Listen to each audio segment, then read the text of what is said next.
Ready to hear whistles and sneezes from the narrator, George Carlin, Season 1 episode of Thomas and Friends, originally from Daisy and Other Thomas Stories. Here we go. Gordon was cross.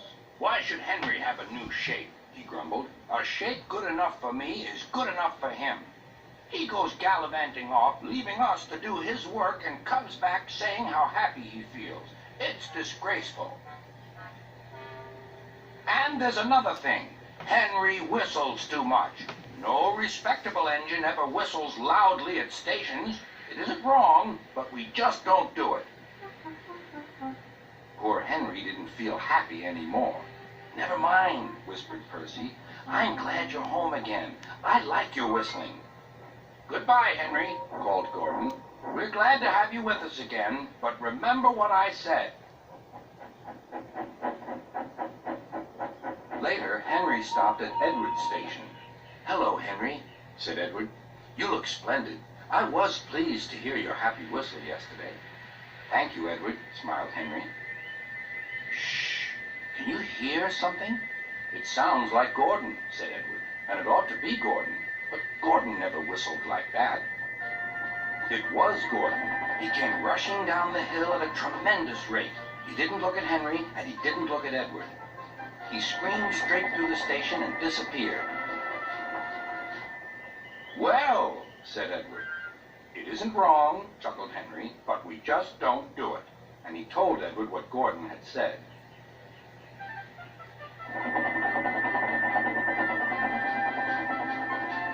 Meanwhile, Gordon screeched along the line. The noise was awful.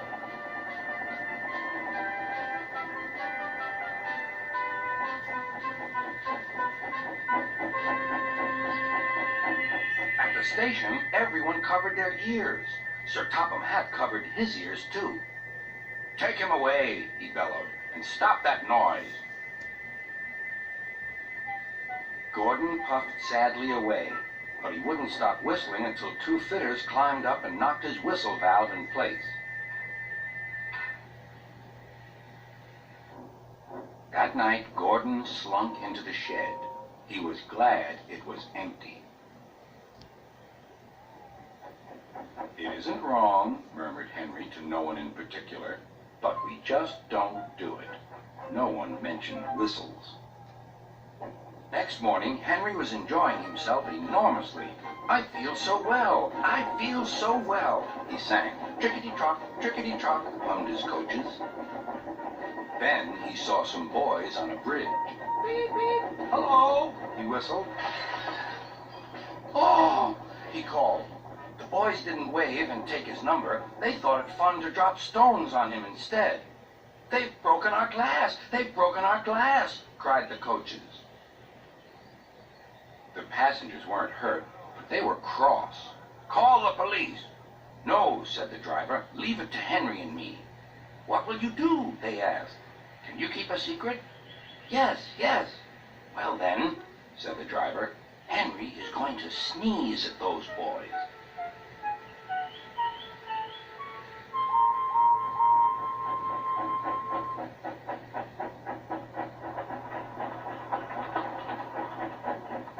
Lots of people were waiting at the station just before the bridge. They wanted to see what would happen.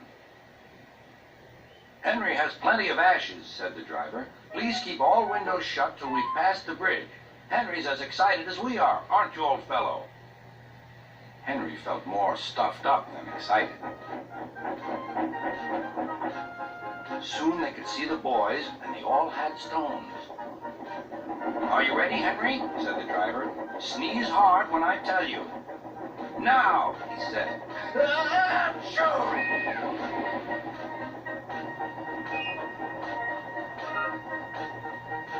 "Well done, Henry," laughed his driver. Henry went home, hoping that next time he saw Gordon and the boys, they would have learned not to be so mean.